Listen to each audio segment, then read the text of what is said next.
Next up on the list, we are going to the AFC North, starting off with the Baltimore Ravens, Lamar Jackson, and the cast and crew.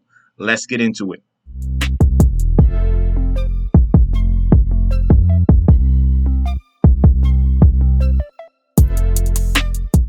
Hey, yo! Welcome back to the channel. It's your boy Chef D, and I'm here to give you the winning ingredients for your Baltimore Ravens team preview, getting you ready for your fantasy football drafts. Who are you going to target in this offense for 2022?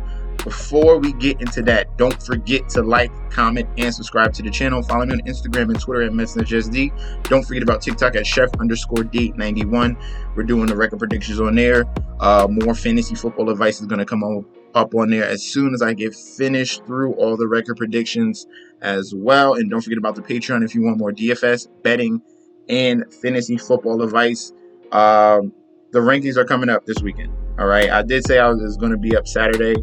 It is Sunday now, and we are going to put it up today. At least a quarterback, running back, wide receiver, one of those is going to go up today. All right. So now, the team we're going to focus on right here are the Ravens. The first person we're going to focus on is the guy that's going the highest, and that is Mark Andrews, who finished tight end 1 last season. His current ADP is 20, so you're looking at that late, mid round 2.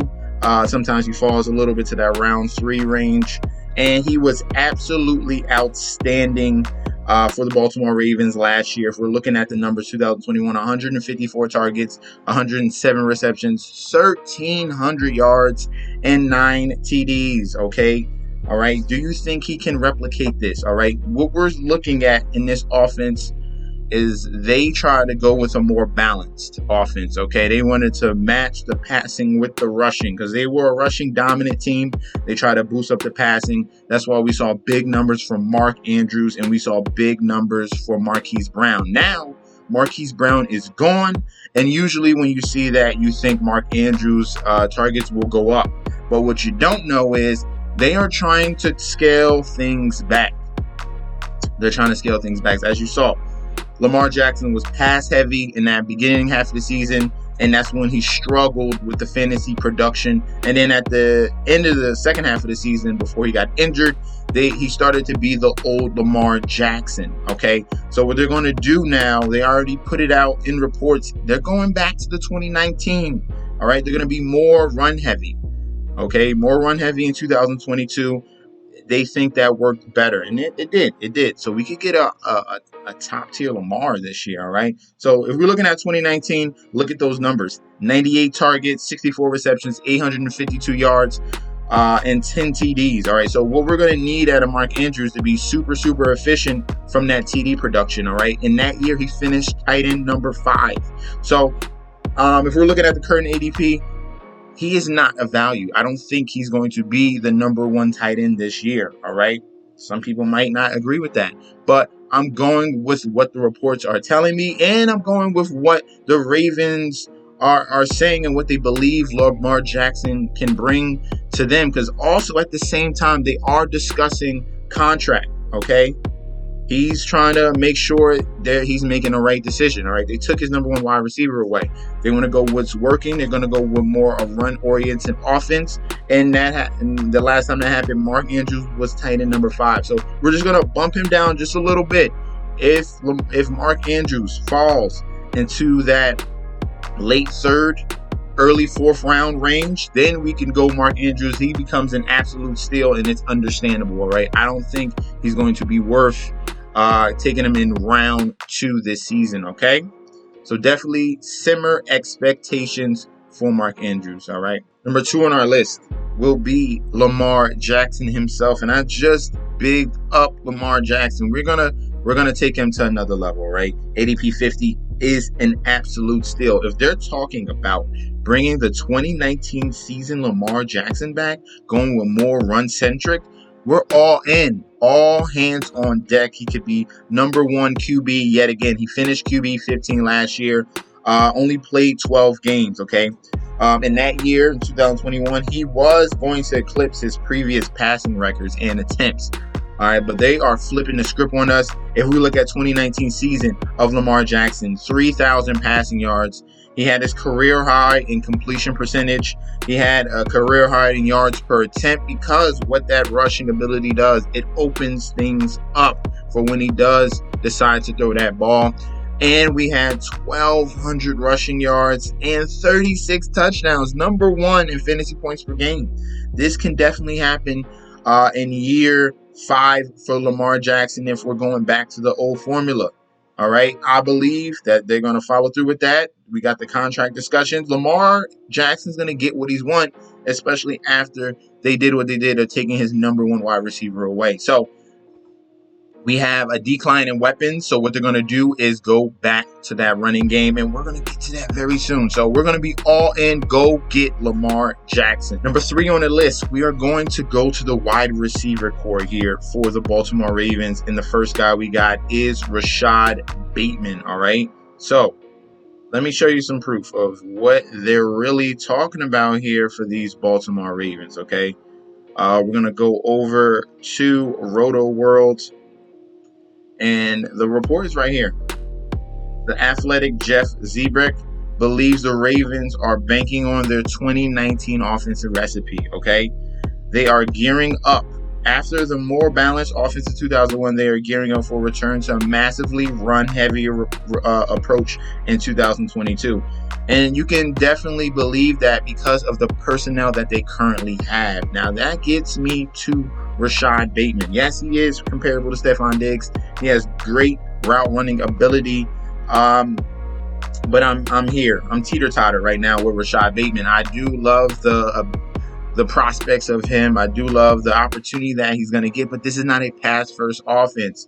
So his current ADP right now at 54, which is around late round 4, early round 5 range. If he's falling in at 6-7, I think he's definitely a steal. But if we just look back, 2019, if they plan to go to that 2019 season, we have Marquis Brown, okay? That was the number 1 wide receiver for the Ravens in 2019, and he had 71 targets, 46 receptions, 584 receiving yards, and 7 TDs. He finished number 49, that season. That's a big question mark. If I'm going to take Rashad Bateman in round 4, round 5, I'm not getting my value.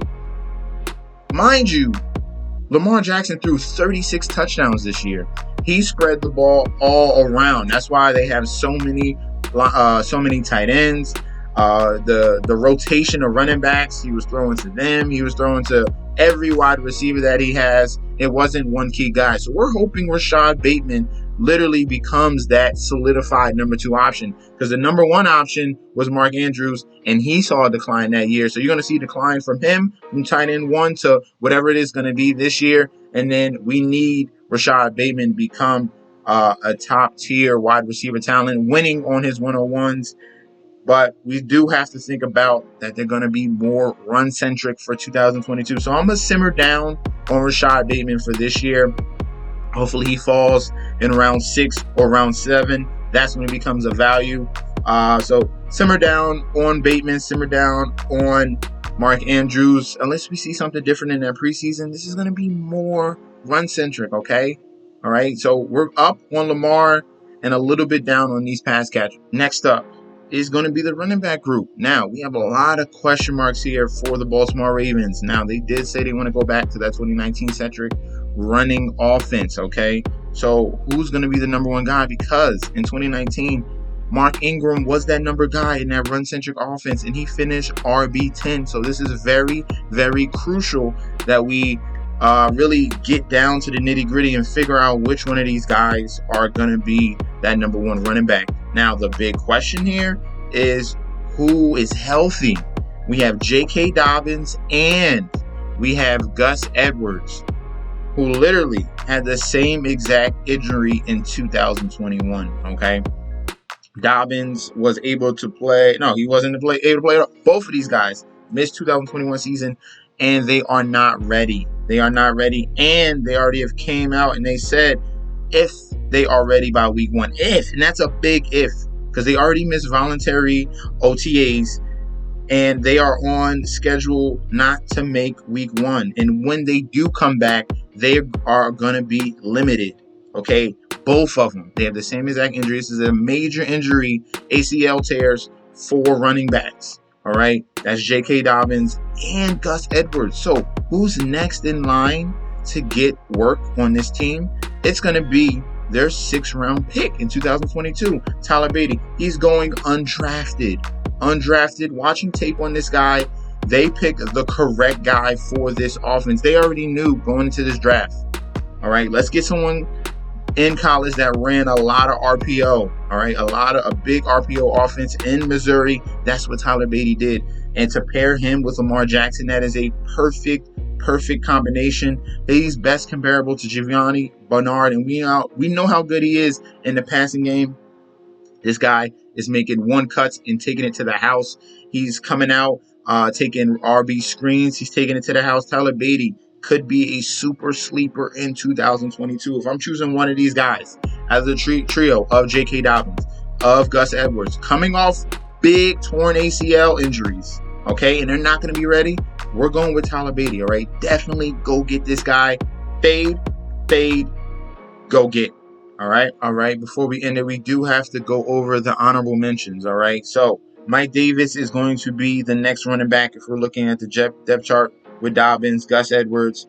Like I said, they do have Tyler Beatty, and they have Mike Davis from Atlanta. So he has the capabilities to run and catch as well. They're going to use a myriad of these running backs, all right?